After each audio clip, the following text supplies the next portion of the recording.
Hello indie game fans! With the graduation of a whole bunch of early access games in yesterday's video, we now look to the future with some promising titles released last month. But as always, here are some quick picks worth checking out. Rise of Ages is an ambitious Terraria-style sandbox crafting game that has your usual mining, crafting, and fighting. However, the developers plan to add age advancements from Stone Age to Space Age in 6 steps, although the current version only features the first. Very promising nonetheless. Destiny of Fate, on the surface, looks like another game that is just trying to copy Slay the Spire, but I found some very interesting adaptations, such as the ability to recruit enemy monsters after a battle, RPG elements, and even hero abilities. Also, I believe the developer is Korean, so there is some translation and localization work to be done, but it is off to a good start. Smith and Winston is a voxel-based twin-stick shooter with exploration elements, but still has ways to go in terms of implementation of the story and co-op modes. Odd Realm is a simulation game with procedurally generated fantasy worlds. Think Dwarf Fortress crossed with RimWorld, and you will get a sense of what to expect. It is in quite a polished state as far as I can tell, with early access being used to add more content in the form of biomes, races, boats, and even more over the next 6 to 12 months. And finally, the oddly spelt Praey for the Gods is a third-person action game with survival elements inspired by Shadow of the Colossus. Hunt, make fire, craft equipment, and slay giant monsters in a bid to unravel the mystery behind the never-ending winter. The developers were the target of one of the more litigious game companies, hence the change in spelling, but the reception to this so far has been pretty good. I'm also amazed that this is from a team of 3 people, so looking forward to the full release. Moving on, here are the top 5 best early access indie games for January 2019. According to an old Swedish folktale, a being disguised as a handsome young male, sitting on a rock, braiding his hair, lonely by the stream, completely bare. He'll grant a wish or find what you seek, if your gift is great, or you'll drown in the creek. You know you're playing a dangerous game, but his calming whisper keeps calling your name.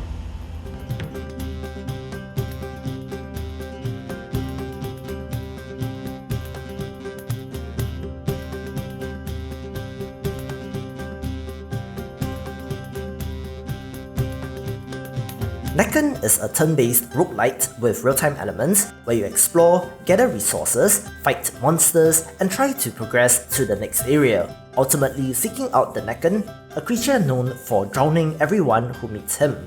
I really like the simplicity of the control scheme with a minimal interface to manage, but yet it still scratches that roguelite itch.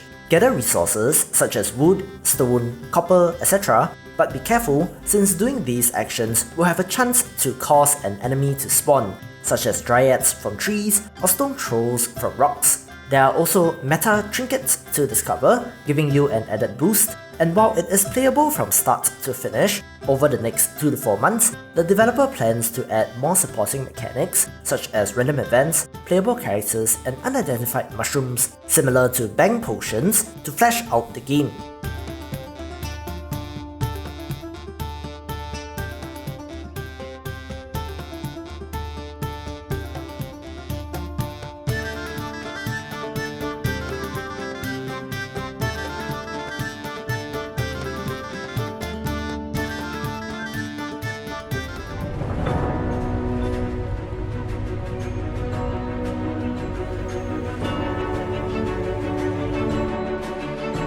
Volcanoids is a steampunk, first-person, base building and survival game centered around the massive drill ships, which are very prominently featured in the promo materials for this game. You know the drill by now: gather resources, craft, upgrade, and push forward to explore. I like the volcanic island setting, which seems suitably dangerous, and the developers are talking about equipping your drill ship with different stations and gadgets to automate production, research technologies, and set up defenses. There is also a 2-year plan for early access, and while it is currently playable from start to the theoretic finish, more meat is to be added to the game in the form of objectives, a more fleshed out story, NPCs, weapons, progression systems, upgrades, balance changes, and interestingly, co-op and PvP multiplayer.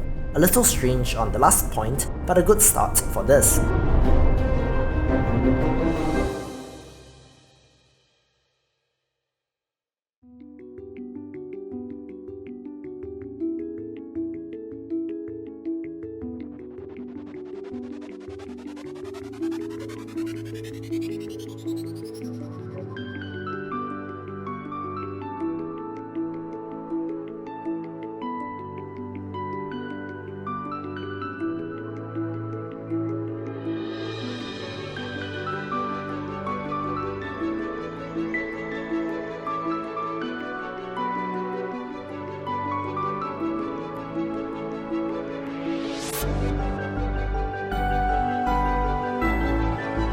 Meeple Station is a base building simulation about maintaining the eponymous space station by growing food, generating power, trading, and mining. You can research new technology and explore the galaxy, but watch out for pirates, meteors, and aliens. The Steam page states that the main features are already in the game, with secondary features to be added, so over the next 6 to 9 months, they are intending to add in the campaign and compound and expand upon the current systems, so hopefully it will turn out well.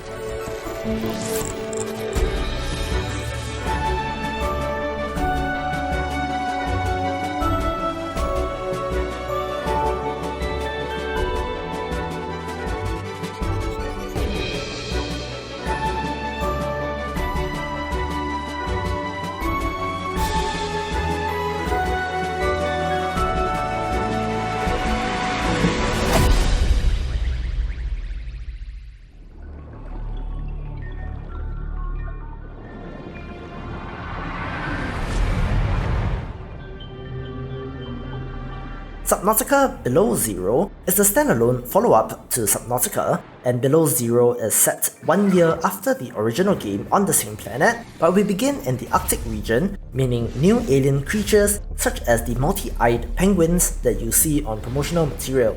Bear in mind that this has currently about 1 to 2 hours of story content, and do expect bugs and performance issues. Over the next 1 year or more areas, biomes, creatures, technology like the hoverbike, and story content will be added. But given that Subnautica made my top 10 list last year, I have every confidence that Below Zero will wind up being just as awesome as the first, although it might take a little while to get there.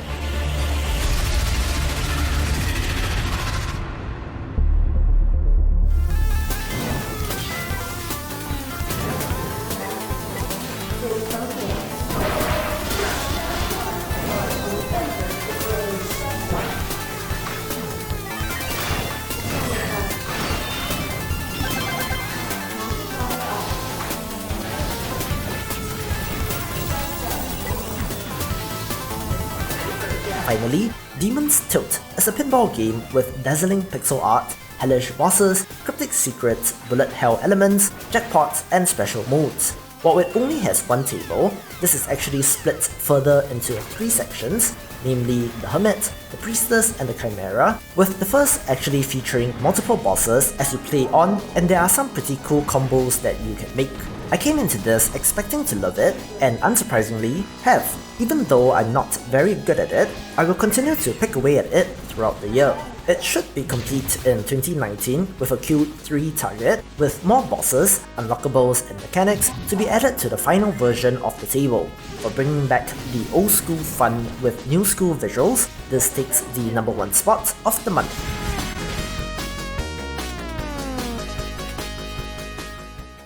For more of the best early access indie games, check out the previous video or click on the recommended playlist, and I will see you after the jump.